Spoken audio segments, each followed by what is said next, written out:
In the bustling train station of Willowbrook, Colorado Territory, a massive figure stood alone among the crowd, his enormous hands fidgeting nervously with a worn piece of paper. Samuel Carter towered over every other man present, his broad shoulders straining against a carefully pressed shirt that he'd obviously bought for this very occasion.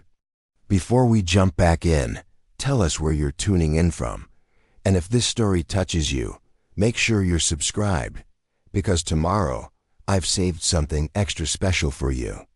The townspeople whispered behind their hands, pointing at the gentle giant who'd been waiting for 3 hours, watching every train car that opened with the desperate hope of a man about to meet his destiny. What they didn't know was that beneath that intimidating exterior beat the heart of a poet, and tucked in his vest pocket was a letter so tender it would make grown women weep. They were about to witness something that would change not just 2 lives, but an entire community's understanding of what love really means. The afternoon sun painted Willowbrook in shades of gold and amber as Samuel Carter shifted his weight from one massive boot to the other, the spurs on his heels creating a gentle melody that had become his nervous habit. Standing 6 feet 7 inches in his stocking feet, Sam was what folks called a true giant of a man, with hands that could span a horse's neck and shoulders broad enough to carry the weight of the world. Yet for all his imposing stature, there was something unmistakably gentle about the way he held himself, like a man who'd learned early that his size could frighten people and had spent years trying to make himself seem smaller. The train from Denver was running late, and Sam had been pacing the wooden platform since noon, checking his pocket watch every few minutes and smoothing down his unruly brown hair whenever he caught his reflection in the station windows. His Sunday best clothes felt foreign on his large frame, the starched collar making him tug at his neck like a restless stallion in an unfamiliar harness. The other passengers waiting for arrivals gave him a wide berth, some mothers pulling their children closer when he passed, unaware that this mountain of a man spent his evenings reading poetry by lamplight and had never raised his voice in anger to another human being. Maria Santos, who ran the boarding house where Sam occasionally took meals, watched him from her seat on the platform bench with a mixture of amusement and motherly concern. She'd known Samuel Carter for the better part of 5 years, ever since he'd arrived in Willowbrook with nothing but a horse, a few head of cattle, and a determination to build something honest from the ground up. In all that time, she'd never seen him as nervous as he was today, and she'd certainly never seen him dressed in anything fancier than his working clothes. The sound of the approaching locomotive finally cut through the afternoon air, its whistle echoing off the surrounding mountains like a promise being kept. Sam's hand instinctively went to his vest pocket, where he kept the latest letter from Eleanor May Thompson, the woman who'd agreed to become his bride despite never having laid eyes on him.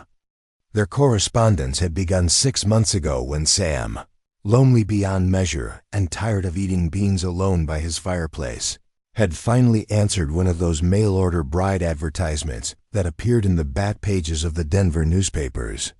Writing that first letter had taken him 3 attempts and most of a sleepless night. Sam had always been better with animals than with people, more comfortable in the company of horses and cattle than in the social circles that seemed to come so naturally to other folks. His size had always made him stand out, but his shy nature had made him shrink from the attention that size brought. When other boys his age had been learning to court girls at church socials and barn dances, Sam had been working his father's farm, trying to help his family survive after the war had taken so much from so many. The train pulled into the station with a great hiss of steam and squeal of brakes, and Sam felt his heart begin to pound so hard he was certain everyone on the platform could hear it. He'd described himself honestly in his letters to Eleanor, or at least he thought he had. He'd told her he was tall and strong, that he owned a small but growing ranch outside of town, and that he was looking for a woman who wanted to build a life based on mutual respect and genuine affection rather than the convenience marriages that seemed so common on the frontier. What he hadn't told her was that he stood out like a mountain among hills wherever he went, that children sometimes stared at him with wide eyes when he came to town, or that he'd overheard more than one conversation where folks wondered aloud. How such a big man could be so gentle, it seemed almost unnatural. He hadn't mentioned that he read books by authors with names like Wordsworth and Keats, or that he'd taught himself to write poetry during the long winter evenings when the snow kept him housebound for days at a time. Eleanor's letters had painted a picture of a woman who'd known hardship but hadn't let it embitter her, someone who valued kindness over wealth and character over social standing.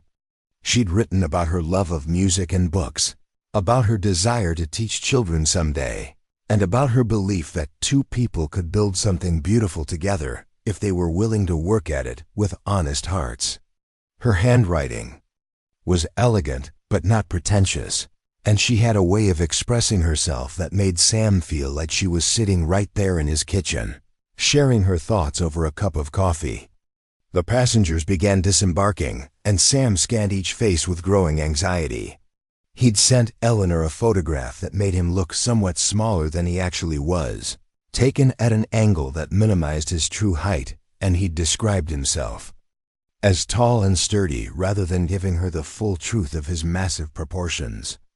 Now as he watched woman after woman step down from the train cars without so much as glancing in his direction, he began to worry that she might take one look at him and decide she'd made a terrible mistake.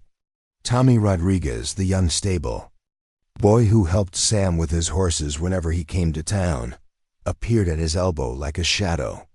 The boy was maybe 14 years old, all sharp elbows and knees, with an unruly shock of black hair and eyes that held more wisdom than most adults. Possessed.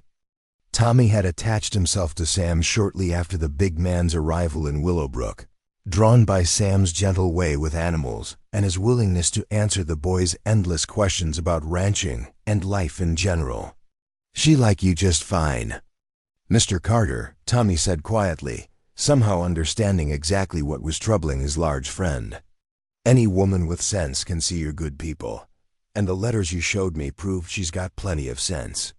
Sam had shared some of Eleanor's letters with Tommy, partly because the boy was one of the few people in town who didn't seem intimidated by his size, and partly because he'd needed someone to talk to about the mixture of hope and terror that had been building in his chest for weeks. Tommy had listened with the serious attention he gave to everything Sam told him, nodding thoughtfully and offering observations that were surprisingly mature for someone his age. A woman stepped down from the third car, moving with careful dignity despite the obvious weariness of long travel. She was smaller than Sam had expected, maybe 5.5 feet tall, with auburn hair that caught the afternoon light and a simple blue dress that had seen better days but was clean and well-mended. She carried herself with the kind of quiet grace that spoke of good breeding and strong character, and when she turned to look around the platform, Sam saw eyes the color of deep forest shade that seemed to take in everything without missing a detail. Eleanor May Thompson had arrived in Willowbrook, and Sam felt his world shift on its axis like a planet suddenly discovering it had been orbiting the wrong star. She was beautiful, but not in the flashy way that some women cultivated to catch men's attention. Her beauty was quieter, more substantial, the kind that would deepen with time rather than fade with it. There was intelligence in her face, and something else that Sam recognized because he'd seen it in his own mirror many times. A kind of careful watchfulness that came from having learned to be cautious about revealing too much of yourself too quickly. Eleanor stood on the platform holding a small carpet bag and looking around with the composed uncertainty of someone who'd traveled far to meet a stranger and was trying to prepare herself for whatever came next. She'd obviously dressed with care for this meeting, and Sam could see that her simple dress, while not expensive, had been chosen to present herself in the best possible light. Her hair was arranged in a neat style that framed her face without being overly elaborate, and her posture spoke of a woman who faced difficult situations with dignity and tact. For a moment, Sam found himself completely frozen, overwhelmed by the reality of the situation. This was Eleanor, the woman who'd written him letters full of gentle humor and quiet wisdom, who'd agreed to travel hundreds of miles to marry a man she'd never met, based on nothing more than words on paper and a single photograph. She was here, real and solid and more lovely than he'd dared to imagine, and he was supposed to walk over there and introduce himself as her intended husband. Tommy gave him a sharp elbow to the ribs, breaking through his paralysis. "Go on, Mr. Carter," the boy whispered urgently. "She's looking around for you, and if you wait much longer, she might think you changed your mind." Sam took a deep breath, straightened his shoulders, and started across the platform with the deliberate stride of a man who decided to stop letting his fears make his decisions for him. Each step brought him closer to the woman who might become his wife, and with each step, his spurs created their familiar gentle rhythm, a sound that had always comforted him because it reminded him of his grandfather, who'd taught him that a man's worth wasn't measured by his size or his strength. But preparing and narrating this story took us a lot of time, so if you are enjoying it, subscribe to our channel. It means a lot to us. Now back to the story. By the kindness he showed to those who couldn't help themselves, Eleanor heard the approaching footsteps and turned toward the sound, her eyes widening slightly as they traveled up and up and up Sam's massive frame until they finally reached his face. For a moment, neither of them spoke, and Sam felt his heart sink as he saw what he interpreted as shock and possibly dismay cross her features. He'd been afraid of this, afraid that his true size would overwhelm her, afraid that she'd take one look at him and realize she'd made a mistake that couldn't be unmade. But then Eleanor smiled, a genuine expression of warmth that transformed her entire face and made Sam feel like he'd just stepped into sunlight after a long winter in the shadows. The smile reached her eyes and stayed there, and when she spoke, her voice was exactly as he'd imagined it would be, soft and musical, with just a hint of the Boston accent she'd mentioned in her letters. "Mr. Samuel Carter, I presume," she said, extending her hand with the kind of natural grace that made the gesture seem perfectly appropriate despite the unusual circumstances of their meeting. "I'm Eleanor Thompson, and I must say, your letters didn't adequately prepare me for just how impressive you are in person." Sam took her offered hand with the careful gentleness he used when handling newborn colts, afraid that his massive fingers might overwhelm her smaller ones. Her hand was soft but not weak, and she didn't pull away from his touch or give any sign that his size alarmed her. Instead, she looked up at him with curiosity and what might have been the beginning of genuine pleasure, as if she were discovering something unexpected and delightful. "Miss Thompson," Sam managed to say, his deep voice rougher than usual with emotion, "I'm pleased to meet you in person at last. I hope your journey wasn't too difficult." Eleanor's smile broadened, and she gave his hand a small squeeze before releasing it. "The journey was long, but not unpleasant, and arriving to find exactly the kind of gentleman I hoped for makes any travel inconvenience seem quite worthwhile. Your letters suggested you were a man of substance and character, Mr. Carter, but they were modest about your more impressive qualities." Sam felt heat rise in his cheeks, unused to such direct compliments, especially from a woman who had every reason to be disappointed by what she'd found at the end of her journey. He'd spent so much time worrying about how his size might affect her that he hadn't prepared himself for the possibility that she might actually approve of what she saw. Tommy appeared beside them like an eager puppy, unable to contain his excitement at finally meeting the woman he'd heard so much about. "Miss Eleanor," he said with the kind of respectful enthusiasm that only boys his age could manage, "I'm Tommy Rodriguez. Mr. Carter's told me all about you. Well, not all about you, but he's been talking about your letters for weeks, and he's been nervous as a long-tailed cat in a room full of rocking chairs, waiting for you to get here." Eleanor laughed, a sound like silver bells in a gentle breeze, and Sam felt something inside his chest loosen and expand with the pure joy of hearing it. "Tommy," Sam said with gentle reproach, trying to maintain some semblance of dignity, "Miss Thompson doesn't need to hear about my nervous habits."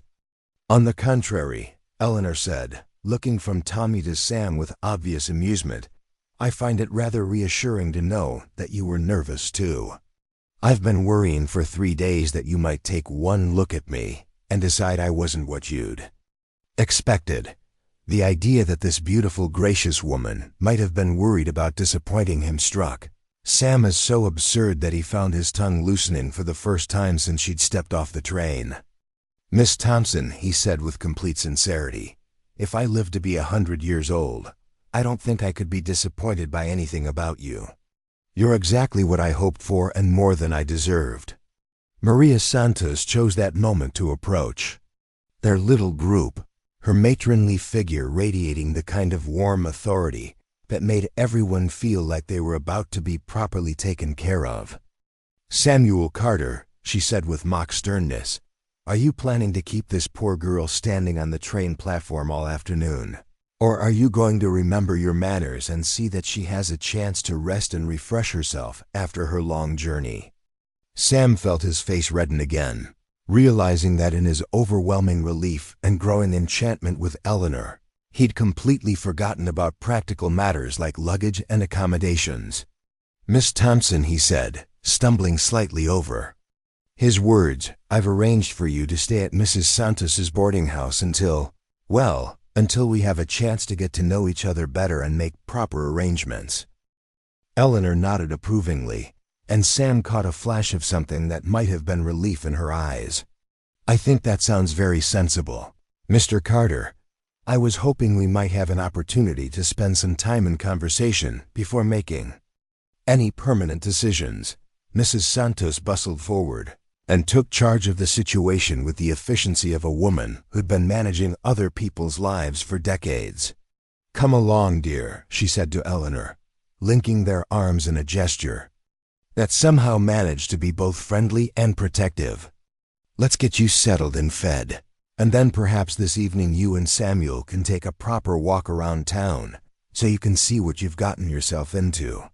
As they gathered Eleanor's modest luggage and began the walk toward the boarding house, Sam found himself marveling at how natural it felt to have her beside him. She matched his pace without seeming hurried, and she asked thoughtful questions about the town and the surrounding country that showed she was genuinely interested in understanding her new environment. She didn't seem overwhelmed by his size or intimidated by his presence, and when she looked up at him while they talked, her expression held the kind of open curiosity that suggested she was trying to learn about him as a person rather than simply adjusting to his physical presence. Tommy walked alongside them, chattering away about everything from the quality of the local horses to the best fishing spots in the nearby creek, clearly determined to make sure Eleanor knew all the important details about life in Willowbrook. Eleanor listened to his enthusiastic commentary with the kind of patient attention that suggested she genuinely enjoyed the company of young people, asking questions that encouraged him to elaborate on topics that particularly excited him. The walk through town gave Sam a chance to see Eleanor's reaction to her new surroundings, and he was encouraged by what he observed. She took in the dusty main street with its collection of practical buildings and hardworking people without any sign of disappointment or regret. When they passed the general store and Martha Davis waved from behind her counter, Eleanor waved back with friendly enthusiasm. When they encountered Sheriff Morrison on his afternoon rounds, she responded to his polite greeting with exactly the right degree of respect and warmth. By the time they reached the boarding house, Sam was beginning to allow himself to hope that this extraordinary woman might actually be willing to build a life in this rough-edged place with a man like him. She'd shown no sign of the delicate sensibilities or social pretensions that might make frontier life difficult for her, and she'd treated everyone they'd met with the same genuine courtesy she'd shown him. Mrs. Santos ushered Eleanor inside to get settled, leaving Sam standing on the front porch with Tommy and a head full of thoughts that wouldn't quite organize themselves into coherent patterns. The afternoon was fading toward evening, and the first stars were beginning to appear in the vast Colorado sky, and Samuel Carter found himself thinking that this might just turn out to be the most important day of his entire life. Tommy looked up at him with the knowing expression that sometimes made the boy seem much older than his years. "She likes you, Mr. Carter," he said with quiet confidence. "I can tell. And she's not scared of how big you are, which is good, because you can't help being tall any more than I can help being short." Sam smiled down at his young friend, feeling some of the tension that had been building in his shoulders for weeks finally beginning to ease. "I hope you're right, Tommy," he said. Quietly, "I surely do hope you're right." The morning sun filtered through the lace curtains of Eleanor's room at the boarding house as she sat at the small writing desk, penning a letter to her sister in Boston. 3 days had passed since her arrival in Willowbrook, and each day had brought new discoveries about the man she'd traveled so far to meet. Samuel Carter was proving to be even more remarkable than his letters had suggested, though she was beginning to suspect there were depths to him that he kept carefully hidden from the world. Their evening walks had become a cherished routine, with Sam showing her every corner of the small town and the surrounding countryside with the pride of a man who'd found his place in the world and wanted to share it with someone special. He pointed out the best grazing land, the clearest streams, and the spots where wildflowers bloomed in spring with the enthusiasm of someone who truly loved the land he worked. But it was the quieter moments that revealed the most about his character. The way he stopped to help an elderly woman carry her groceries, or how he always had a kind word for the children who waved at him from their yards. Eleanor had grown up in Boston society, where men were judged by their family connections and bank accounts rather than their character, and she found Sam's genuine goodness both refreshing and slightly overwhelming. He treated her with a respect that bordered on reverence, always ensuring she was comfortable, always asking her opinion on matters great and small, always making her feel like her thoughts and feelings mattered deeply to him. She'd never experienced such considerate attention from a man, and she was beginning to understand why she'd felt so restless and dissatisfied with the superficial courtships that had been her only options back east. A sharp knock at her door interrupted her letter writing, and Mrs. Santos's voice called through the wood with unusual urgency. "Eleanor, dear, you have visitors downstairs. Important visitors, from what I can tell, and they're asking specifically for you." Eleanor set down her pen with a growing sense of unease. She hadn't told anyone in Boston exactly where she was going, partly for privacy and partly because she hadn't wanted to deal with the inevitable lectures about the foolishness of marrying a stranger on the frontier. The idea that someone had tracked her to Willowbrook filled her with a cold dread that she tried to push away as she smoothed her hair and made her way downstairs. In the boarding house parlor, she found 2 people who seemed to have stepped directly out of a fashion magazine, their expensive clothes and polished appearance creating a stark contrast to the simple, practical furnishings around them. The man was perhaps 40 years old, with the kind of smooth good looks that came from a lifetime of privilege and the confident bearing of someone accustomed to getting his way in all things. The woman beside him was younger, maybe 30, with elaborately styled blonde hair and a dress that probably cost more than most people in Willowbrook earned in a month. Marcus Blackwood rose as Eleanor entered the room, his smile revealing teeth that were too perfect and eyes that held a calculating gleam she didn't like. "Miss Thompson," he said in a voice that carried the polish of expensive education and social breeding, "what a delightful surprise to find such an elegant lady in our humble little town. I'm Marcus Blackwood, and this is my sister Victoria. We own the largest ranch in the territory, and we make it our business to welcome distinguished visitors to our community." Eleanor accepted his offered hand with careful politeness, noting how his grip lingered longer than was proper and how his eyes traveled over her person with an assessment that made her skin crawl. She'd encountered men like Marcus Blackwood before, Wealthy predators who believed their money entitled them to whatever they wanted, and she immediately understood that his presence here was no coincidence. "Mr. Blackwood, Miss Blackwood, Eleanor," said with cool courtesy, "I appreciate your welcome, though I should mention that I'm not exactly a visitor. I've come to Willowbrook with the intention of making it my permanent home." Victoria Blackwood's laugh was like breaking glass, sharp and cutting.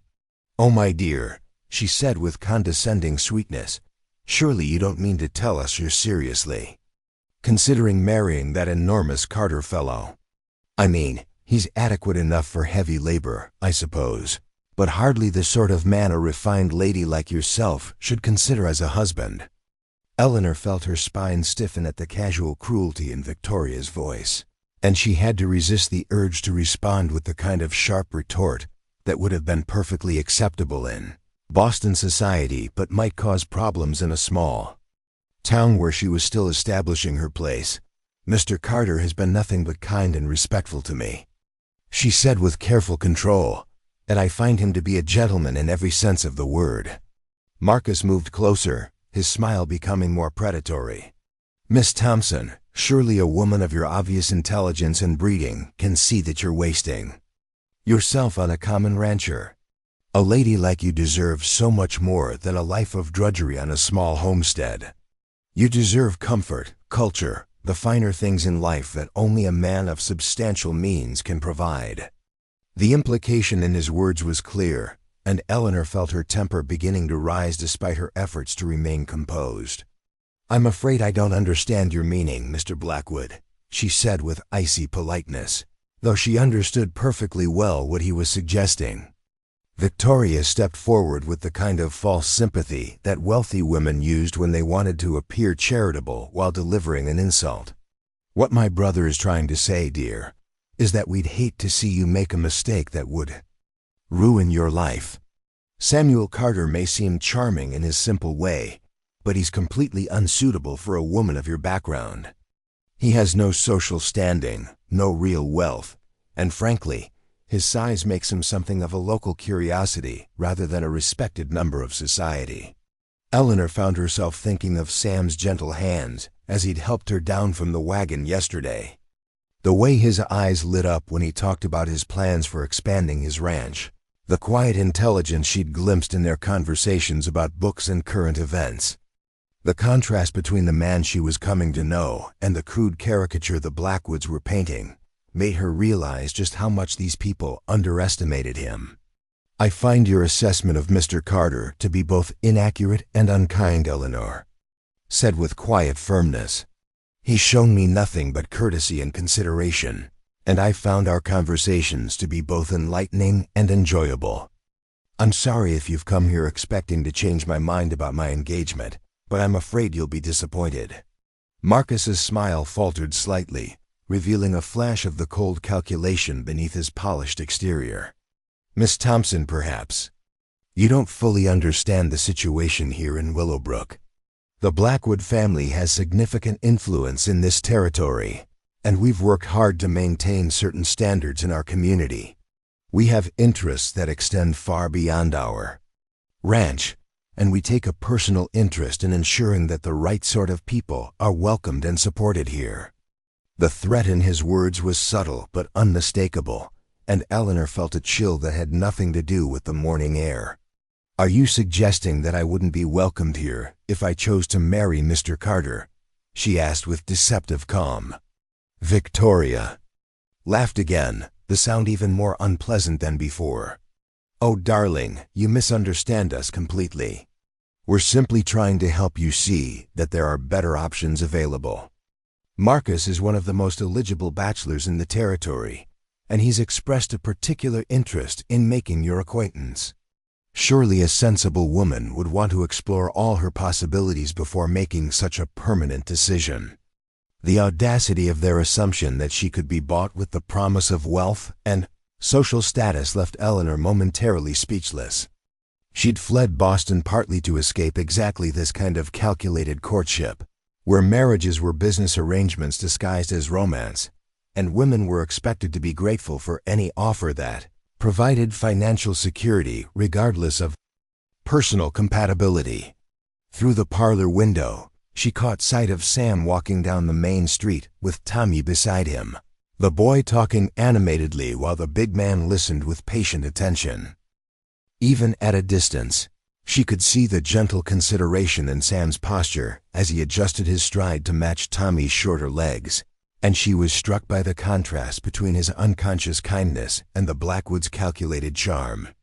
"I appreciate your concern for my welfare," Eleanor said with carefully controlled politeness, "but I'm quite capable of making my own decisions about my future. I found Mr. Carter to be everything I hoped for in a husband, and I have no interest in exploring other possibilities." Marcus's facade of charm slipped entirely, revealing something cold and ugly beneath the surface. "Miss Thompson, I think you're making a serious mistake, one that you may come to regret. Life on the frontier can be very difficult for a woman without proper protection and support. Accidents happen, businesses fail, and sometimes people find themselves in situations where they need the help of influential friends."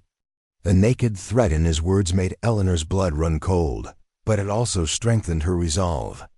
She'd dealt with men like Marcus Blackwood before, bullies who believed their wealth and power entitled them to take whatever they wanted, and she'd learned that showing fear only encouraged them to push harder. "Mr. Blackwood," Eleanor said with ice in her voice, "I believe this conversation has gone quite far enough. I've made my position clear, and I'll thank you not to insult either my intelligence or my integrity by suggesting that I can be bought or intimidated into changing my mind." Victoria's eyes narrowed with malicious pleasure, as if Eleanor's defiance had provided exactly the excuse she'd been looking for. "My dear girl," she said with venomous sweetness, "I do hope you understand that choosing to align yourself with the wrong people in a small community can have consequences that extend far beyond your personal happiness. Word travels quickly here, and reputations can be damaged so easily by careless associations."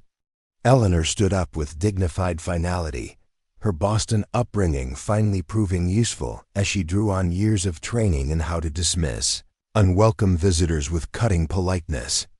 "I think it's time for you to leave," she said with quiet authority.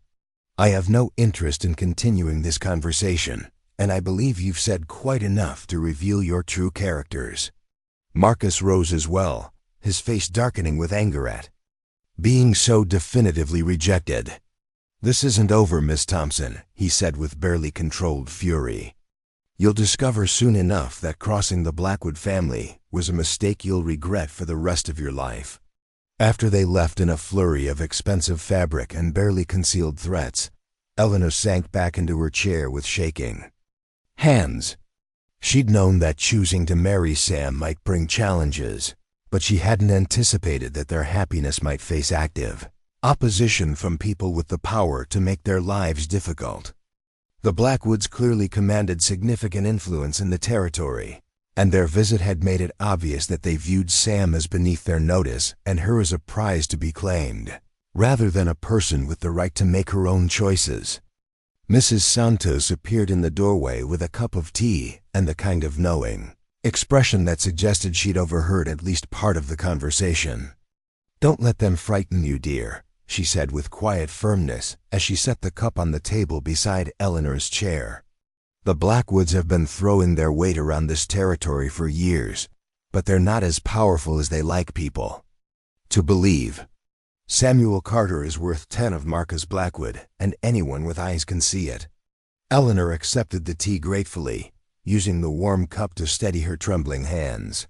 "I'm not afraid of them," she said with more confidence than she felt, "but I am concerned about what they might do to Sam if they see me as a threat to their plans. I won't be responsible for causing trouble for him, when he's been nothing but kind to me."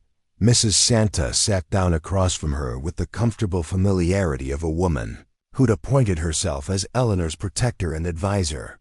"Samuel Carter can take care of himself better than you might think," she said with conviction. "He's not the kind of man who backs down from bullies, and he's got more friends in this community than the Blackwoods realize. Don't underestimate him just because he's gentle with you."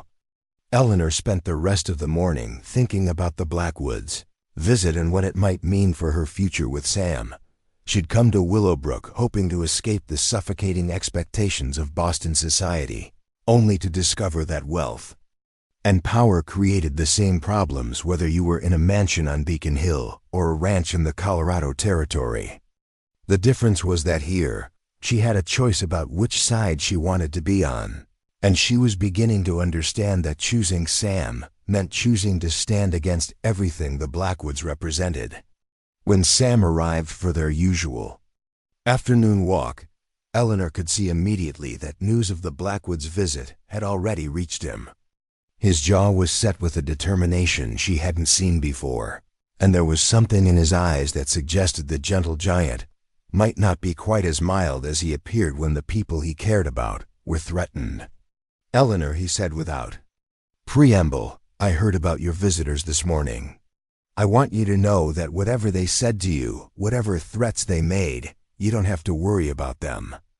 I won't let anyone hurt you or pressure you into doing something you don't want to do." The protective anger in his voice was so different from his usual gentle tone that Eleanor found herself seeing him with new eyes. For the first time she caught a glimpse of the strength that lay beneath his careful courtesy, the steel spine that had allowed him to build a successful ranch through hard work and determination, despite the social disadvantages of his size and humble background. "Sam," she said quietly, taking his enormous hand in both of hers, "they weren't just threatening me. They made it clear that associating with me might bring trouble for you as well. I won't be responsible for causing problems in your life when you've worked so hard to build something good here." Sam's hand tightened gently around hers, and when he looked down at her, his eyes held a tenderness that made her heart skip. "Eleanor," he said with quiet intensity, "I've been alone for a long time, building this ranch and this life with the hope that someday I'd find someone to share it with. Now that I've found you, now that I know what it feels like to have someone who sees me as more than just an oversized curiosity, do you really think I'd let the Blackwoods or anyone else take that away from us?" Eleanor felt tears prick her eyes at the raw honesty in his voice, and she realized that somewhere in the past few days, her feelings for this remarkable man had deepened from hopeful curiosity into something much stronger and more dangerous. She was falling in love with Samuel Carter, and the knowledge both thrilled and terrified her, because it meant that the Blackwoods' threats weren't just about her future anymore. They were about theirs. As they walked through town that afternoon, Eleanor noticed things she'd missed before. The way people's faces lit up when they saw Sam approaching, the genuine warmth in their greetings, the obvious respect they held for him despite his humble circumstances. She began to understand that while the Blackwoods might have wealth and social position, Sam had something more valuable in a frontier community: the trust and friendship of people who judged a man by his actions rather than his bank account. Tommy joined them as they walked, full of news about strange riders he'd seen around town and rumors he'd heard about the Blackwoods making inquiries about Sam's ranch and his financial situation. The boy's obvious concern for Sam touched Eleanor deeply, and she found herself thinking about the kind of man who could inspire such loyalty in a young person who had no family obligation to care about him. That evening, as Sam walked her back to the boarding house, Eleanor made a decision that would change everything. "Sam," she said, stopping in the shadows of the front porch where they could speak privately, "I need you to know that whatever challenges come our way because of the Blackwoods, or anyone else, I'm not going anywhere. I came to Willowbrook to marry you, and that's exactly what I intend to do." Sam's face broke into a smile that transformed his entire appearance, making him look younger and more carefree than she'd yet seen him. "Eleanor," he said softly, "are you sure? Because once we announce our engagement officially, once the whole territory knows you've chosen me over Marcus Blackwood, there won't be any going back. They'll see it as a declaration of war." Eleanor stood on her tiptoes and kissed his cheek with a boldness that surprised them both. Then let them, she said, with quiet determination. I'd rather fight alongside you than live safely without you. As Sam walked home to his ranch that night, his spurs creating their familiar rhythm in the darkness, he found himself thinking that tomorrow would bring new challenges, but also new possibilities. He'd found a woman who saw past his intimidating exterior to the man he really was, and she'd chosen him despite the social pressure to do otherwise. Now all he had to do was prove himself worthy of her faith and protect her from the storm that was surely coming. The announcement of Samuel Carter and Eleanor Thompson's engagement spread through Willowbrook like wildfire on a dry prairie, carrying with it a mixture of genuine celebration and whispered concern about what the Blackwood family might do in response. Doc Henry Miller had offered his parlor for the small ceremony where Sam would formally ask for Eleanor's hand, understanding that the couple needed witnesses to make their commitment official and protect them from any later claims that their union was somehow improper or rushed.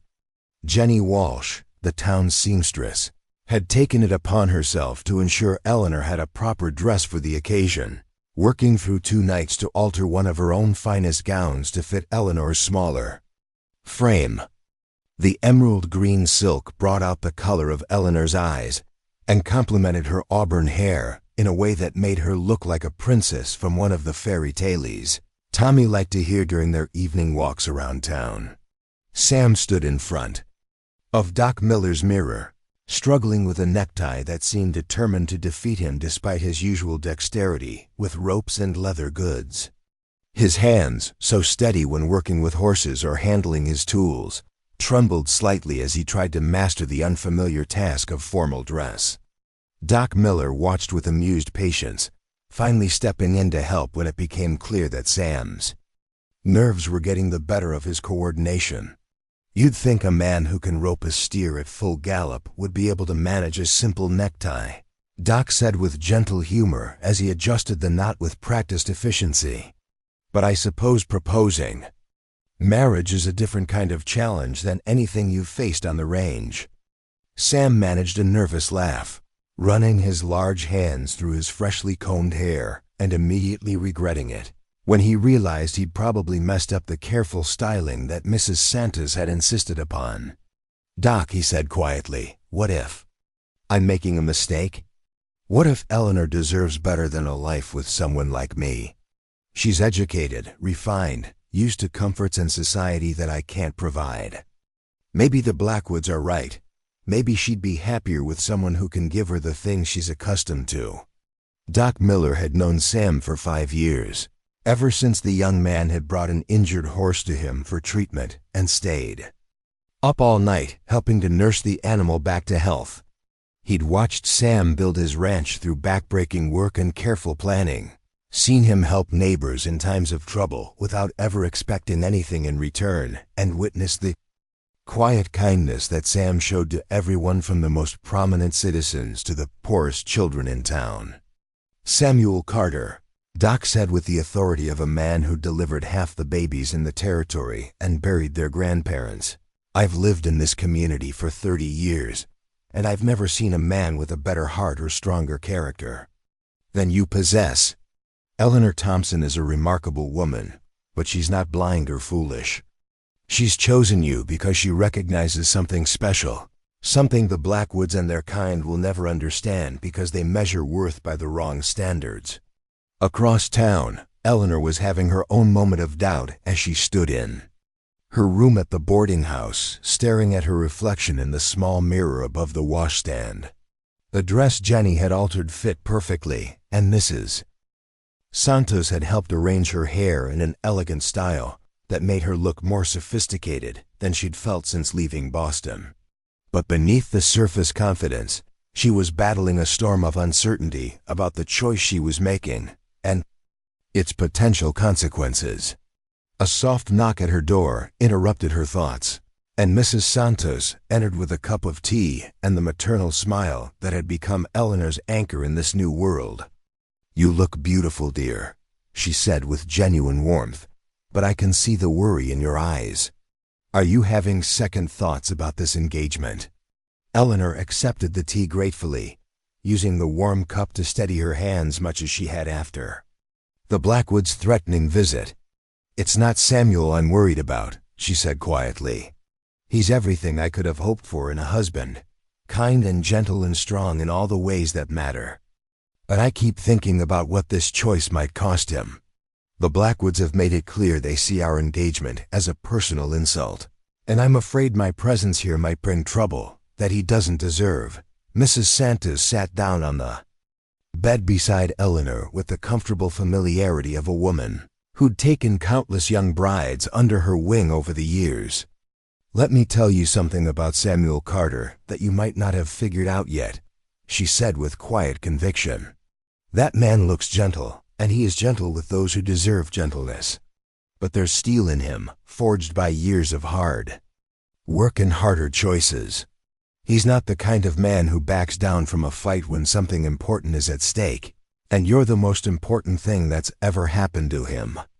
Eleanor found herself thinking about the glimpses she'd caught of hidden depths in Sam, the way his eyes sharpened when he sensed potential danger, the casual strength with which he'd lifted a fallen tree branch that had blocked their path during one of their walks, the quiet authority in his voice when he'd told her not to worry about the Blackwoods' threats. There was clearly more to Samuel Carter than his gentle demeanor suggested, but she was only beginning to understand the full extent of the man she'd fallen in love with. The engagement ceremony itself was a simple affair, attended by the people who'd become Eleanor's chosen family in Willowbrook.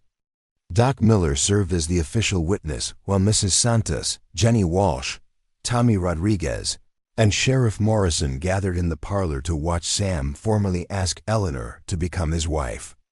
Judge Hayes had come from the county seat to ensure the engagement was properly recorded and legally binding, understanding that the couple might need official documentation to protect them from any future challenges to their union. When Sam dropped to one knee in front of Eleanor, his massive frame somehow managing to look graceful despite the cramped quarters of the parlor, Eleanor felt her heart skip several beats. He reached into his vest pocket and withdrew a ring that made her gasp with surprise and delight. It wasn't the expensive diamond that Marcus Blackwood might have offered, but something far more precious, a delicate band of silver set with a stone the color of deep forest shade that matched her eyes perfectly. Eleanor May Thompson, Sam said in a voice that carried clearly despite his obvious nervousness. You came into my life like sunrise after the longest night I've ever known. You see past all the things that make other folks uncomfortable and straight to whatever good might be hiding in my heart. Will you do me the honor of becoming my wife and building a life with me here in Willowbrook? Eleanor's answer came without hesitation, spoken with a clarity that left no doubt about her feelings or her commitment. Yes, Samuel Carter, she said as tears of joy traced down her cheeks.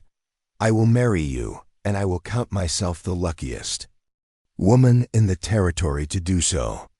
The applause that followed was enthusiastic but brief, interrupted by the sound of horses approaching the house at speed. Sheriff Morrison moved to the window with the practiced wariness of a man who'd learned to be suspicious of unexpected visitors, especially when they arrived in groups and seemed to be in a hurry. His expression darkened as he counted the riders pulling up outside. Looks like we've got company, he said grimly, his hand moving instinctively toward his gun belt. Marcus Blackwood and about 6 men, all armed and looking like they've come for something more than a social call. Sam rose to his feet with fluid grace, his demeanor shifting in an instant from nervous bridegroom to something much more dangerous. He moved Eleanor gently behind him with one large hand while keeping his eyes fixed on the window, and Tommy found himself reminded of watching a wolf position itself between its pack and a threat. Doc Miller stepped forward with the calm authority of a man who'd faced down angry drunks and grieving families during his long career. Let me handle this, Samuel, he said quietly. They're on my property, and I won't have armed men disrupting a peaceful gathering in my home. Before anyone could stop him, Doc opened the front door and stepped onto the porch with the fearless dignity of someone who'd spent his life serving the community and knew he had the moral authority to speak for it.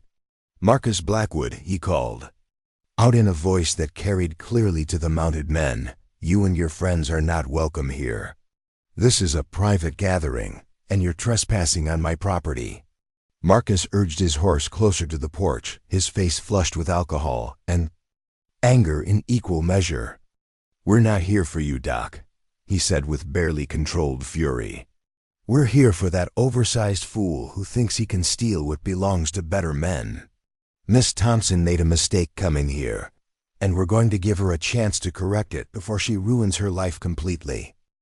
Eleanor stepped out onto the porch beside Doc Miller, her chin raised with the kind of defiant courage that had carried her through Boston society and would serve her well on the frontier. "Mr. Blackwood," she said with icy politeness, "I believe I made my position quite clear during your visit to the boarding house. I have no interest in your attentions, and I resent your implication that I'm not capable of making my own decisions about my future." One of the men with Marcus laughed harshly, and Eleanor recognized him as Jake Morrison's deputy, a man she'd thought was sworn to uphold the law rather than intimidate citizens. "Miss," the deputy said with the kind of leering familiarity that made Eleanor's skin crawl, "you might want to reconsider that position. Life can get mighty difficult for folks who don't know their place in a community like this." Sam appeared in the doorway behind Eleanor, and the temperature on the porch seemed to drop several degrees as he took in the situation with those sharp eyes that missed nothing important. His hands hung loose at his sides, but there was something in his posture that made Marcus's horse dance nervously sideways, as if the animal could sense the potential for violence that its rider seemed oblivious to. "Deputy Morrison," Sam said in a voice that was perfectly polite and absolutely terrifying, "I believe Sheriff Morrison is inside. Perhaps you'd like to explain to him why you're threatening citizens while wearing a badge that's supposed to protect them." The deputy's face flushed red, but before he could respond, Marcus spurred his horse forward until he was close enough to the porch that Eleanor could smell the whiskey on his breath and see the ugly satisfaction in his eyes. "Carter," he said, with drunken belligerence, "you've got something that belongs to me, and I want it back. Miss Thompson was promised to me before you even knew she existed, and I'm not about to let some oversized plowhorse steal what's rightfully mine." Eleanor felt her temper flare at being discussed like a piece of property, but before she could respond, Sam's voice cut through the tension like a blade through silk. "Mr. Blackwood," he said with deadly quiet, "Miss Thompson belongs to herself, and she's chosen to honor me with her hand in marriage. If you have a problem with that choice, you can take it up with me directly instead of hiding behind hired guns and making threats against a lady." Marcus's laugh was ugly and full of malice. "Oh, I intend to take it up with you directly, Carter. See, I've been doing some checking into your background, and I've discovered some interesting things about your past. Things that might make the good people of Willowbrook reconsider whether they really want someone like you living among them." Eleanor felt Sam stiffen beside her, and she saw something flicker across his face that might have been pain or fear. For the first time since meeting him, she sensed that Marcus might have found a weapon that could actually hurt the gentle giant who'd captured her heart. Tommy Rodriguez chose that moment to slip out of the house and position himself beside Sam with the fierce loyalty of a younger brother defending his family. "Whatever you think you know about Mr. Carter," he said, with surprising courage for someone facing down armed men, "it doesn't change the fact that he's the best man in this territory and worth 10 of you on your best day." Marcus's attention shifted to the boy with the kind of cold calculation that made Eleanor's blood run cold. Well, he said with false joviality, "if it isn't Carter's little pet. Maybe you should keep your mouth shut about things you don't understand, boy, before you find yourself in more trouble than your protector can handle." Sam's hand came down on Tommy's shoulder with gentle firmness, moving the boy slightly behind him while keeping his eyes fixed on Marcus. "You've said your piece, Blackwood," he said with quiet authority. Now I suggest you and your men move along before the situation gets out of hand. One of Marcus's companions, a hard-faced man with scars on his hands that suggested a familiarity with violence, leaned forward in his saddle with obvious eagerness.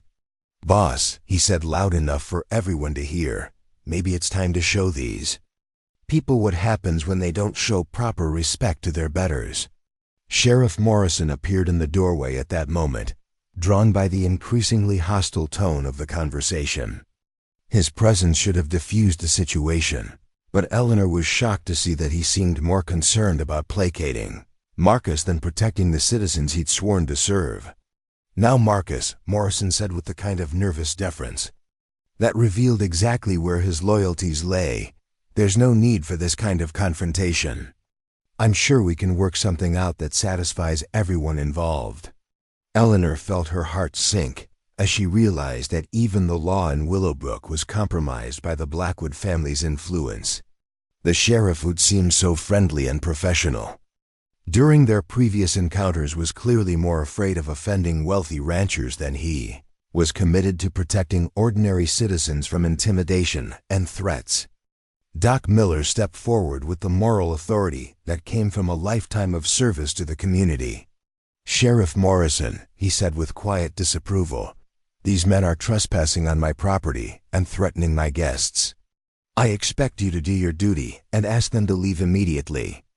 Morrison shifted uncomfortably, clearly caught between his official responsibilities and his desire to avoid angering the most powerful family in the territory. Now, Doc, he said with forced reasonableness, I'm sure this is just a misunderstanding. That can be worked out between reasonable people. Sam looked at the sheriff with something that might have been disappointment, but no surprise, as if he'd long suspected that the law in Willowbrook was for sale to the highest bidder. Sheriff, he said quietly, these men came here armed and uninvited to disrupt a peaceful gathering. If you won't do your job, then I'll handle this situation myself. The threat in Sam's voice was subtle but unmistakable, and Eleanor saw several of Marcus's men shift nervously in their saddles. Whatever they'd expected when they rode up to Doc Miller's house, it clearly wasn't to face down a man who seemed completely unintimidated by their numbers or their weapons. Marcus must have sensed that his show of force wasn't having the intended effect, because he switched tactics with the smooth calculation of a man accustomed to manipulating people through their weaknesses. Miss Thompson, he said with false concern, I hope you understand that your friend Carter hasn't been entirely honest with you about his past. There are things about his military service that might make you reconsider whether he's the kind of man you want to build a life with. Eleanor felt Sam's entire body tense beside her, and she realized that Marcus had indeed found something he thought he could use as a weapon. But instead of weakening her resolve, the attack on Sam's character only strengthened her determination. To stand by the man she'd chosen, Mr. Blackwood, she said with the cutting precision she'd learned from years of dealing with Boston society's worst gossips. I find it interesting that a man who rides up to peaceful gatherings with armed companions wants to lecture others about character and honesty. Whatever you think you know about Samuel's past, it can't possibly be worse than what I can see of your present behavior. The insult hit its mark, and Marcus's face darkened with fury at being dressed down by a woman in front of his men. Eleanor Thompson, he said with vicious satisfaction, you're going to regret choosing the wrong side in this fight. And Carter, when this is over, you'll wish you'd stayed wherever you came from instead of trying to play at being a respectable citizen in my territory. As the mounted men wheeled their horses and rode away in a cloud of dust and muttered threats, Eleanor felt Sam's arm come around her shoulders with protective strength. She leaned into his warmth, drawing comfort from his solid presence while her mind raced with questions about what Marcus thought he'd discovered and how it might affect their future together. The engagement party continued, but the mood had shifted from celebration to something more like a war council.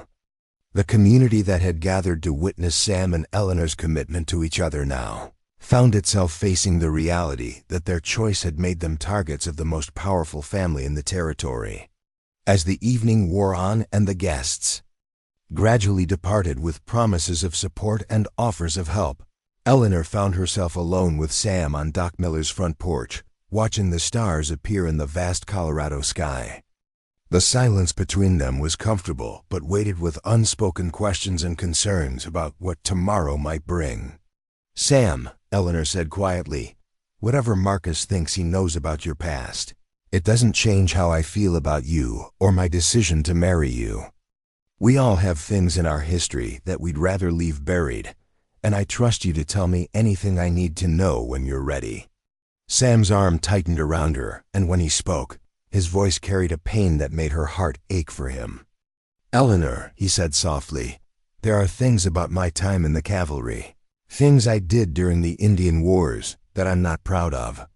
I've spent years trying to make amends for mistakes I made when I was young and angry, and too ready to follow orders without questioning whether they were right."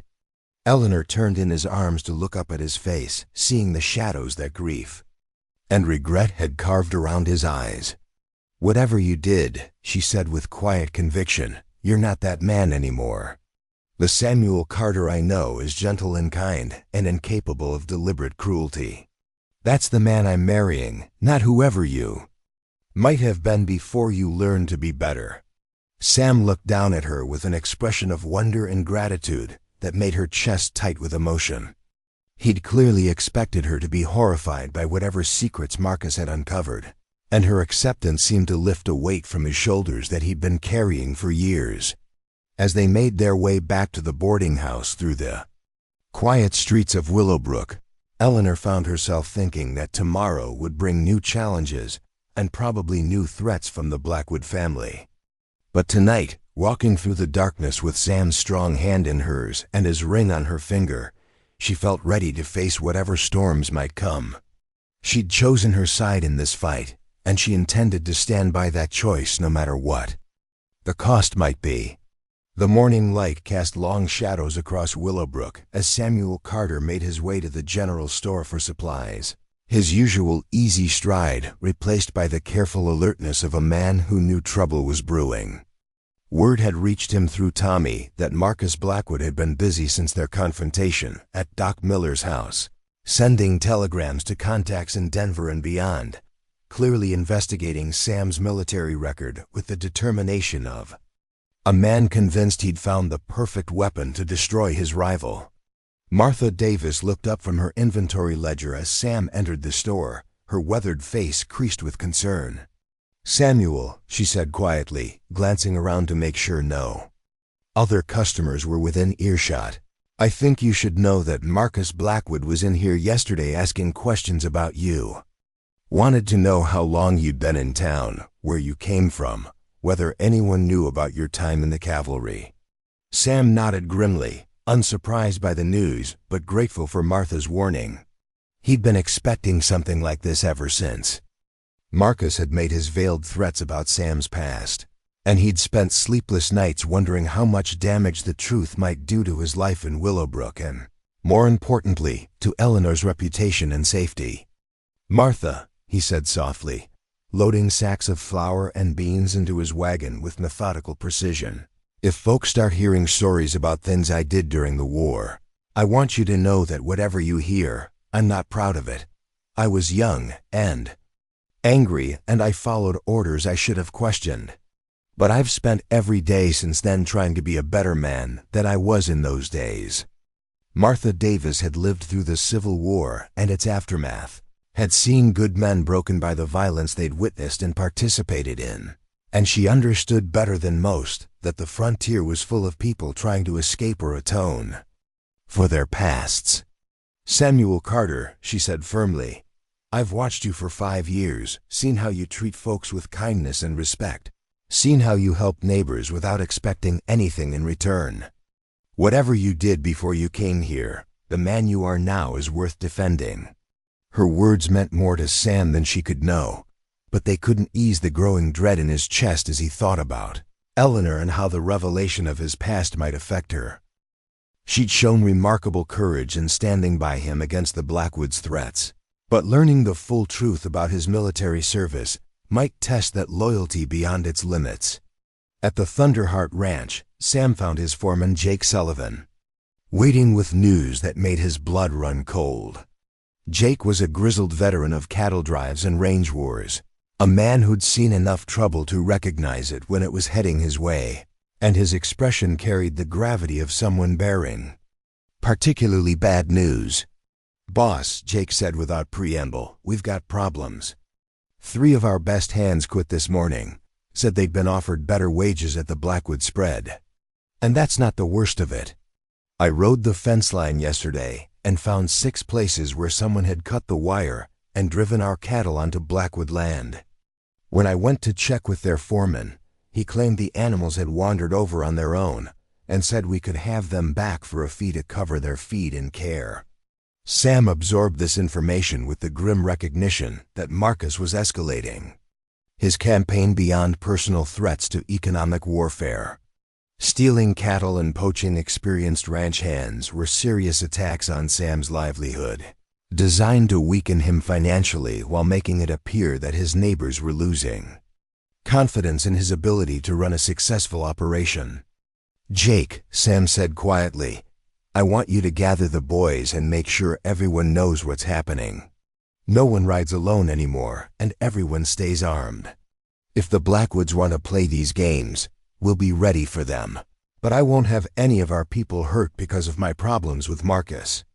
Jake nodded his understanding, but his weathered face showed concern for more than just cattle and property lines. "Boss," he said carefully, "the men are loyal to you, but they're worried about what kind of fight they might be getting into. Words going around that Marcus has been digging into your army days, and some folks are wondering what he might have found that's got him so confident." Sam had known this moment would come eventually. His past wasn't the kind of secret that could stay buried forever, especially not when someone with Marcus Blackwood's resources and connections was determined to uncover it. The question now was whether to let Marcus control the narrative or to tell his own story on his own terms.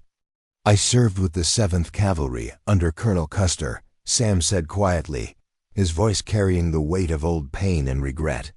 "We were sent to deal with Indian raids on settlements, and I followed orders that I should have questioned. Good people died because of decisions I helped carry out, decisions that had more to do with politics and greed than justice or protection." Jake listened without judgment, understanding that the Indian Wars had created moral complexities that haunted many veterans long after the fighting ended. He'd known men who'd served on both sides of those conflicts, and he'd learned that the truth was usually more complicated and more painful than the simplified stories that appeared in newspapers and political speeches. "Boss," Jake said with quiet conviction, "whatever happened back then, you're not that man anymore. The Sam Carter I know wouldn't hurt a fly unless it was threatening someone he cared about. If Marcus Blackwood thinks he can use old pain to destroy what you've built here, he's going to learn that this community judges a man by his present actions, not his past mistakes." At the boarding house, Eleanor was facing her own confrontation with the consequences of Sam's hidden history. Victoria Blackwood had arrived for what she claimed was a social call, accompanied by 2 other society ladies from the territorial capital who'd come to see the infamous mail-order bride who dared to reject Marcus Blackwood's suit. Eleanor received them in Mrs. Santos's parlor with the polite composure that her Boston upbringing had trained into her bones, serving tea with elegant precision while inwardly steeling herself for whatever attack these women had planned. Victoria's companions were exactly the type of shallow, status-obsessed creatures Eleanor had hoped to escape by coming west, women who measured worth by family connections and bank balances rather than character or achievement. "My dear Eleanor," Victoria said with false sweetness, "I do hope you won't think we're being presumptuous, but we've heard such disturbing rumors about your intended husband that we felt obligated to share them with you. After all, a woman has a right to know the truth about the man she's planning to marry, don't you think?" Eleanor set down her teacup with careful precision, meeting Victoria's malicious gaze with cool composure. "I appreciate your concern, Miss Blackwood," she said with icy politeness, "though I should mention that I find it curious how much interest you and your brother seem to take in my personal affairs." One of Victoria's companions, a sharp-faced woman named Catherine Worthington, leaned forward with the eager cruelty of someone about to deliver a particularly satisfying blow. "Miss Thompson," she said with breathless dramatic emphasis, "surely you've heard about the Washita River massacre. Your Samuel Carter was there, part of Custer's attack on Black Kettle's peaceful village. They say he personally participated in the slaughter of women and children who were flying flags of surrender." Eleanor felt the words hit her like physical blows, but she kept her expression carefully neutral even as her mind raced to process this new information. She'd known that Sam carried guilt about his military service, but the specific details these women were providing painted a picture of horror that made her stomach clench with nausea. Victoria watched Eleanor's face with predatory satisfaction, clearly expecting her revelation to shatter Eleanor's composure and loyalty. "Of course," she continued with venomous pleasure, "we understand that you might not have known about your fiancé's participation in such barbaric acts. No decent woman would knowingly associate herself with a man who has the blood of innocence on his hands." Eleanor drew on every ounce of her Boston society training, summoning the kind of cutting composure that had made her a formidable opponent in drawing-room battles back east. "Ladies," she said with deadly calm, "I find it fascinating that you're so concerned about past violence while ignoring the present threats and intimidation that your family has directed against peaceful citizens of this community." Catherine Worthington's eyes narrowed at being challenged so directly. "Miss Thompson," she said with acid sweetness, "surely you can't be defending a man who participated in the massacre of innocent people. What kind of woman would knowingly marry someone with that kind of blood on his hands?" Eleanor rose from her chair with fluid grace, her bearing radiating the kind of controlled fury that made even Victoria take a step back. "The kind of woman," Eleanor said with quiet intensity, "who understands that people can change, that past mistakes don't define present character, and that a man's actions today matter more than his regrets about yesterday." Victoria's mask of social pleasantness slipped entirely, revealing the ugly satisfaction beneath. "My dear girl," she said with vicious triumph, "you may think you're being noble and forgiving, but the rest of the territory won't be so understanding. When word spreads about your fiancé's true history, you'll find yourself married to a pariah, shunned by decent society and associated with one of the most shameful episodes in recent military history." Eleanor moved to the parlor door with regal dignity, making it clear that the interview was over. "Ladies," she said with cutting finality, "I believe you've accomplished what you came here to do. Please give my regards to Mr. Blackwood and let him know that his latest attempt at manipulation has been as unsuccessful as his previous efforts." After the women left in a rustle of expensive silk and barely contained fury, Eleanor sank into a chair with shaking hands. The specific details about Washita River were worse than anything she'd imagined, and she found herself struggling with the knowledge that the gentle man she'd fallen in love with had once participated in an act of such terrible violence. Mrs. Santos appeared with a fresh pot of tea and the kind of maternal concern that had become Eleanor's anchor in times of crisis. "I heard enough of that conversation," she said quietly, "to know they've told you about Samuel's time in the cavalry. It's a hard thing to learn, and I won't insult you by pretending it isn't." Eleanor accepted the tea gratefully, using the warm cup to steady her trembling hands. "Mrs. Santos," she said quietly, "how do you reconcile loving someone with knowing they've done terrible things? How do you separate the man they are now from the actions they took in the past?" Mrs. Santos settled into the chair across from Eleanor with the comfortable authority of a woman who'd lived long enough to understand the complexities of human nature. "Child," she said gently, "I've known Samuel Carter for 5 years, watched him build his ranch through honest work, seen him help neighbors without expecting anything in return, witnessed his kindness to children and animals and anyone who needed assistance. That's the man he chose to become after learning hard lessons about the cost of following bad orders. Eleanor found herself thinking about all the small moments that had revealed Sam's character during their courtship. The way he'd adjusted his stride to match Tommy's shorter legs, his gentle handling of skittish horses, the careful consideration he showed in all his interactions with others. Could those qualities coexist with the capacity for the violence Victoria's friends had described? Before she could find answers to her questions, a commotion outside drew her attention to the street, where a crowd was gathering around someone on horseback. Eleanor moved to the window and felt her blood freeze as she recognized Marcus Blackwood holding up what appeared to be an official document, his voice carrying clearly as he addressed the assembled townspeople.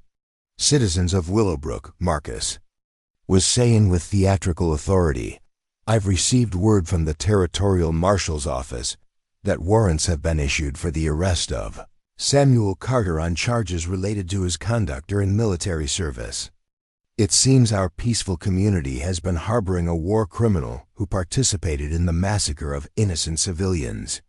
Eleanor watched in horror as the crowd's reaction shifted from curiosity to shock and anger.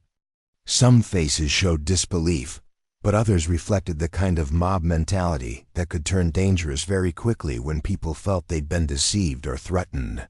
Marcus was clearly counting on this reaction, using official-sounding language and legal documents to legitimize his personal vendetta against Sam. Sheriff Morrison appeared at the edge of the crowd, his face showing the uncomfortable recognition that he was being forced to choose between his official duties and his desire to avoid conflict with the Blackwood family. Marcus spotted him immediately and rode over with triumphant satisfaction, handing down the documents with a flourish that ensured everyone could see the official seals and signatures. Eleanor didn't wait to see more. She gathered her skirts and ran from the boarding house toward the edge of town, where she knew Sam would be working on his ranch. Whatever was happening, whatever legal troubles Marcus had arranged, Sam needed to know about it immediately so he could prepare his response. She found him by the corral, working with a young horse with the patient gentleness that had first convinced her of his true character. The contrast between the man she was watching and the terrible stories she'd just heard created a cognitive dissonance that made her heart ache with confusion and fear.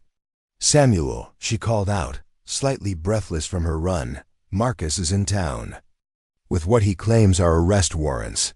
He's telling everyone about Washita River, making it sound like you're some kind of fugitive criminal."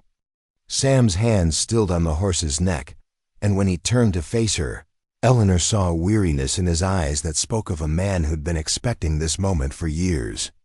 "Eleanor," he said quietly, "there are things I need to tell you about my past, things I should have shared before now. But I need you to know that whatever you hear, whatever people say about me, the man you've come to know is who I really am now." Eleanor looked into his eyes, searching for some sign of the monster Victoria's friends had described. But all she saw was the gentle giant who'd won her heart through countless small acts of kindness and consideration. "Samuel Carter," she said with quiet conviction, "I don't care what papers Marcus Blackwood waves around or what stories people tell about the past. I know the man you are today, and that's the man I'm going to marry." Sam's expression showed wonder and gratitude, but also a deep sadness that suggested he wasn't sure her loyalty would survive learning the complete truth about his military service. "Eleanor," he said softly, "there are details about Washita River that might change how you feel about me. I won't blame you if you decide you can't build a life with someone who carries that kind of history." Eleanor stepped closer to him, taking his enormous hands in hers with the same fearless confidence she'd shown when first accepting his proposal. "Then tell me everything," she said with quiet determination. "All of it, the worst of it, so we can face whatever comes next with no secrets between us. Because I'm not going anywhere, Samuel Carter, and the sooner you understand that, the sooner We can figure out how to fight this together."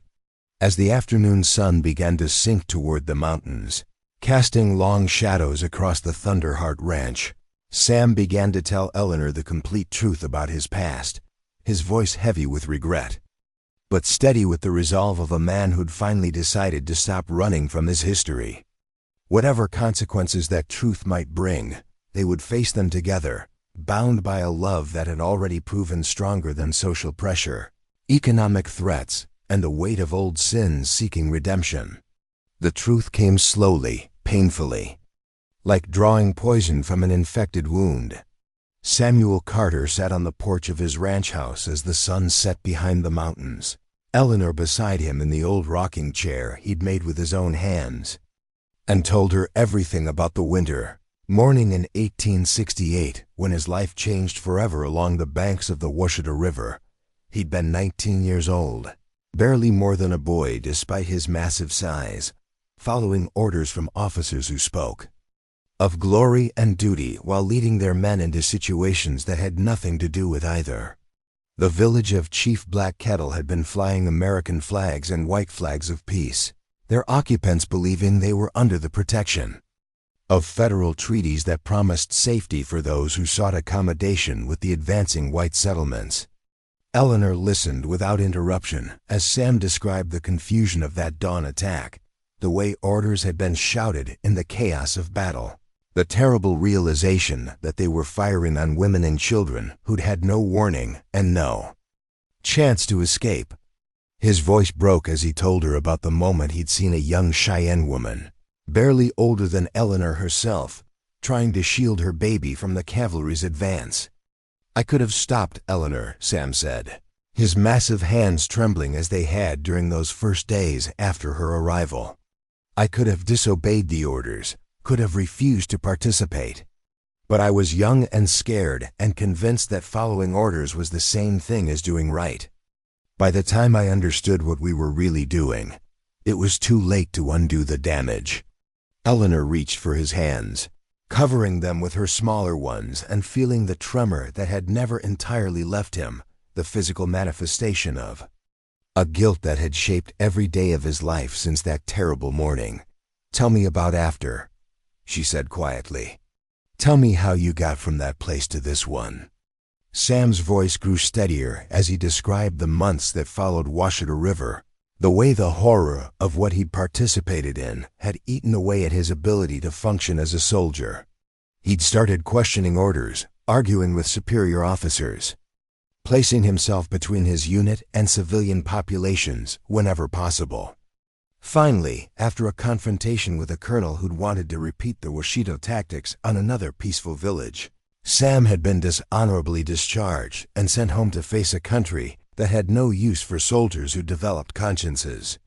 He'd drifted for years after the war, working cattle drives and mining camps, drinking too much and fighting anyone who looked at him wrong, carrying his guilt like a stone in his chest that grew heavier with each passing day. It wasn't until he'd witnessed a fellow drifter assault a saloon girl in a Colorado mining town that something inside him had finally broken open, revealing the man he was meant to become. "I realized that night," Sam said, looking out at the darkening landscape of his ranch, "that I had two choices. I could spend the rest of my life being the man who'd followed those orders at Washita River, or I could become someone who spent every remaining day trying to atone for what I'd done. One chose atonement, Eleanor, and every gentle thing I've done since then has been an attempt to balance the scales for what I took away that morning." Eleanor felt tears streaming down her face, not for the horror of what he'd told her, but for the pain she could see he'd been carrying alone for so many years. The gentle giant who'd won her heart had been forged in the fires of terrible regret, shaped by his determination to become someone worthy of the forgiveness he'd never been able to grant himself. "Samuel Carter," she said with fierce conviction, "you were a boy following orders in a war that shouldn't have happened. The man you've become since then, the kindness you've shown to everyone from Tommy Rodriguez to every stray animal that crosses your path, that's who you really are. That's the man I fell in love with, and that's the man I'm going to marry." Before Sam could respond, the sound of approaching horses shattered the peaceful evening air. A large group of riders was coming up the ranch road, their torches creating a river of fire in the growing darkness. At their head rode Marcus Blackwood, his face flushed with triumph and alcohol, flanked by Sheriff Morrison and a man in the territorial marshal's uniform who must have come from the capital to serve that arrest warrants. Eleanor felt Sam tense beside her, but when he stood up, there was no fear in his posture, only the resigned dignity of a man who'd been expecting this confrontation for 15 years. He helped Eleanor to her feet with gentle courtesy, positioning himself slightly in front of her as the riders surrounded the ranch house. Samuel Carter, the territorial marshal, called out in an official voice that carried across the yard, "I have warrants for your arrest on charges of conduct unbecoming a soldier and participation in unlawful violence against civilian populations. You need to come with me immediately." Sam stepped forward with calm acceptance, but before he could speak, Eleanor moved to stand beside him with the fearless grace that had first captured his attention at the train station. "Marshal," she said with the authority of someone who'd grown up in political circles, "I'd like to see those warrants, if you please. As Mr. Carter's fiancée, I have a right to examine the charges being brought against him." Marcus laughed harshly from his position astride his expensive horse. "Miss Thompson," he said with ugly satisfaction, "your fiancé's about to be taken into custody for war crimes. I hardly think this is the time for legal technicalities." Eleanor fixed Marcus with the kind of withering stare that Boston society had taught her to deploy against social climbers and fortune hunters. "Mr. Blackwood," she said with icy precision, "since you seem to have appointed yourself as the voice of law and order in this territory, I'm sure you'll have no objection to following proper legal procedures. Marshal, the warrants, please." The territorial marshal, a weathered man named Thomas Harrison, who'd clearly been pressured into this arrest by political forces beyond his control, reluctantly handed down the documents. Eleanor read them by torchlight with the careful attention of someone who'd grown up around lawyers and politicians, her expression growing more skeptical with each line. "These charges are 15 years old," she announced after reading through both warrants, "and they've been filed by someone with no official standing to bring them." Marshal Harrison, who exactly requested these warrants, and under what authority? Harrison shifted uncomfortably in his saddle, clearly wishing he was anywhere else in the territory. "Miss," he said with obvious reluctance, "the complaints were filed by concerned citizens who felt that Mr. Carter's presence in the community posed a threat to public safety." Eleanor turned toward Marcus with the kind of smile that had once reduced a senator's son to tears at a Washington dinner party. "Concerned citizens," she repeated with deadly sweetness. "And would any of these concerned citizens happen to be Marcus Blackwood, who's been threatening my fiancé ever since I refused his unwanted advances?" Before Marcus could respond, new voices rang out from the darkness beyond the circle of torchlight. Doc Miller's voice called out first, followed by Mrs. Santos, then Jenny Walsh and Judge Hayes, and finally what seemed like half the population of Willowbrook emerging from the night to surround the ranch house.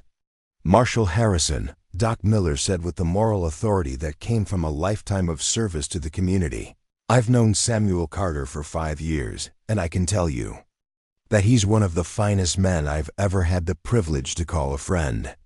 If you're here to arrest him based on Marcus Blackwood's vendetta, you're making a serious mistake."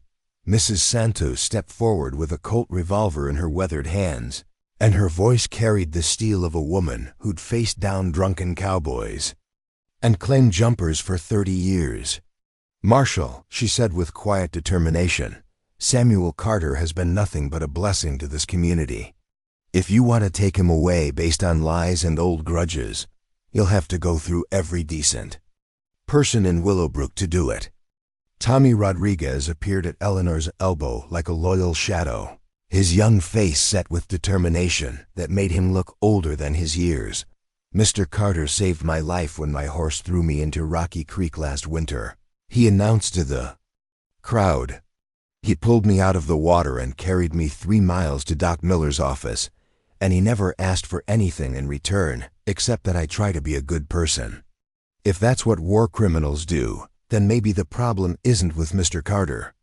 Judge Hayes stepped into the circle of torchlight with the dignity of a man who'd spent decades interpreting law and justice on the frontier. Marshal Harrison, he said with judicial authority, I've examined these warrants, and they're based on charges that were never formally filed through proper military channels. The events at Washita River were investigated by a military tribunal in 1869, and no individual soldiers were found guilty of criminal conduct. These warrants are legally invalid. Eleanor felt her heart soar as she realized that the community Sam had served with such quiet devotion for 5 years was rallying to protect him from Marcus Blackwood's vengeance. The man who'd spent decades believing himself unworthy of forgiveness was discovering that he'd earned something far more valuable, the loyalty and respect of people who judged him by his present actions rather than his past mistakes. Marcus's face darkened with fury as he watched his carefully orchestrated arrest dissolving into a community uprising against his authority. These people don't understand what they're defending, he snarled at Marshal Harrison. Carter is a killer, a man who participated in the slaughter of innocent people. Are you going to let a mob of frontier farmers override territorial law? Frank O'Brien, the saloon keeper who'd watched Sam gently escort drunk customers home for years, stepped forward, with several other businessmen from the main street. Marcus Blackwood, he said with disgust, the only person here who's been threatening innocent people is you.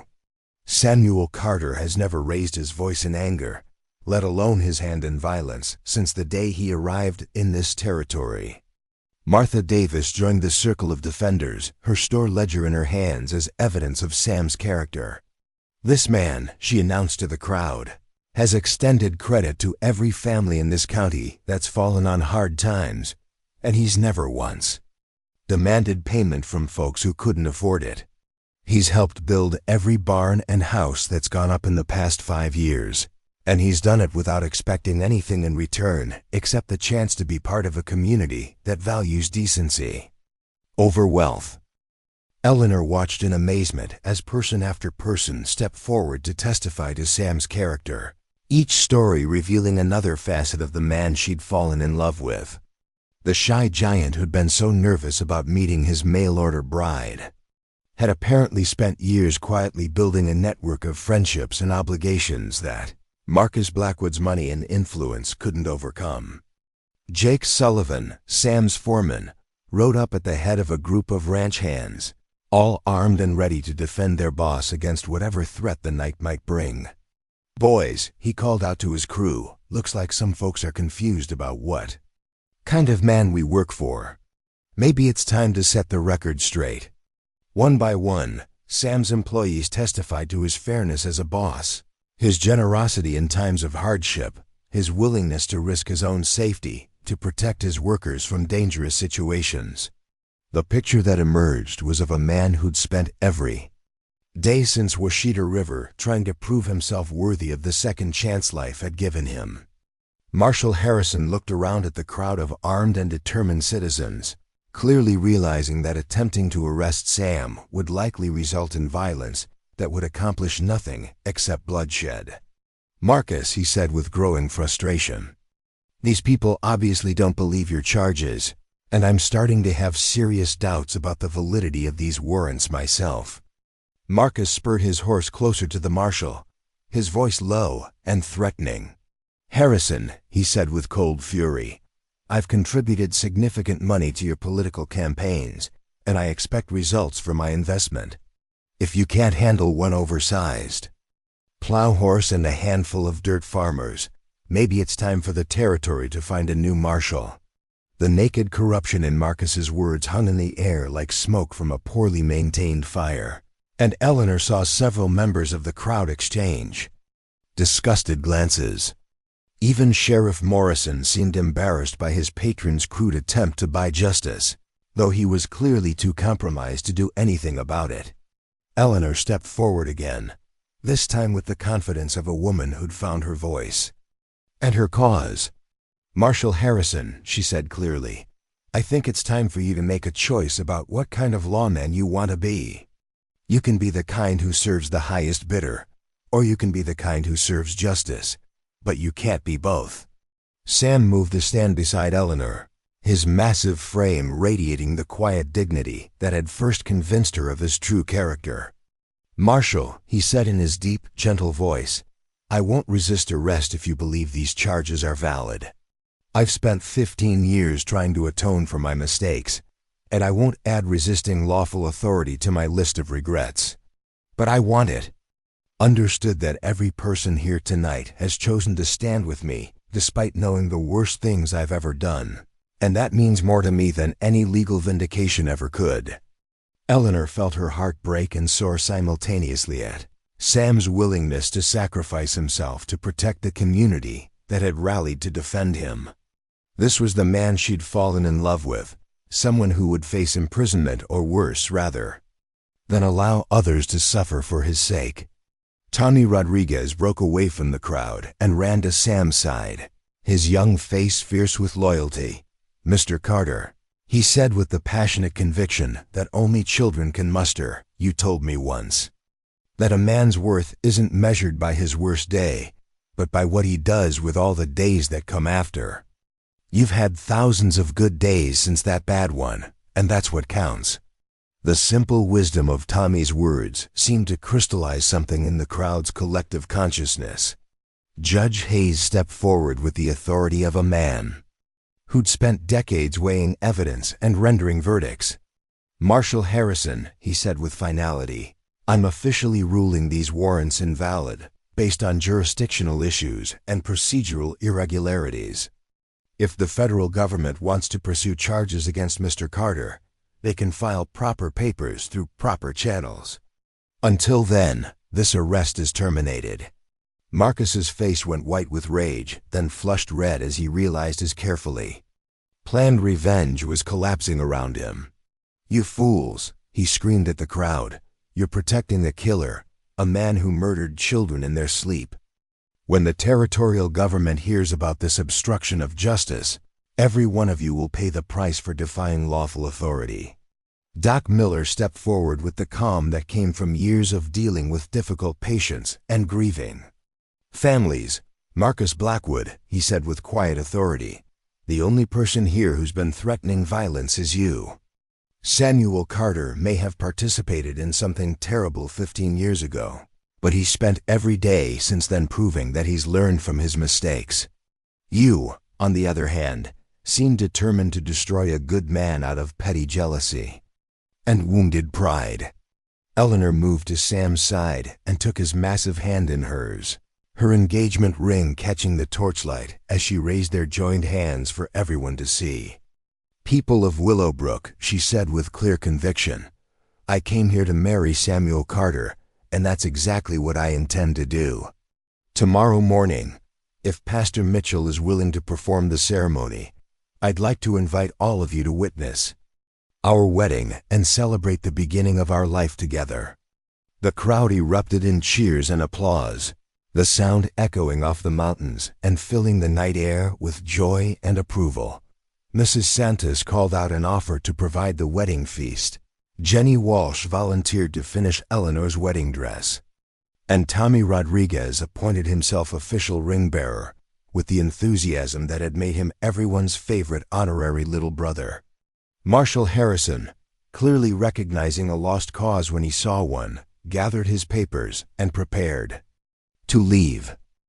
"Marcus," he said with disgust, "I'm reporting to the territorial capital that these charges were filed under false pretenses and that the accused has the full support of his community.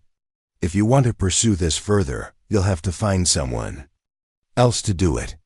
As the marshal and his men rode away into the night, Marcus remained behind with his hired guns, his face twisted with the kind of rage that comes from having one's fundamental worldview challenged and found wanting. "This isn't over, Carter," he snarled with venomous hatred.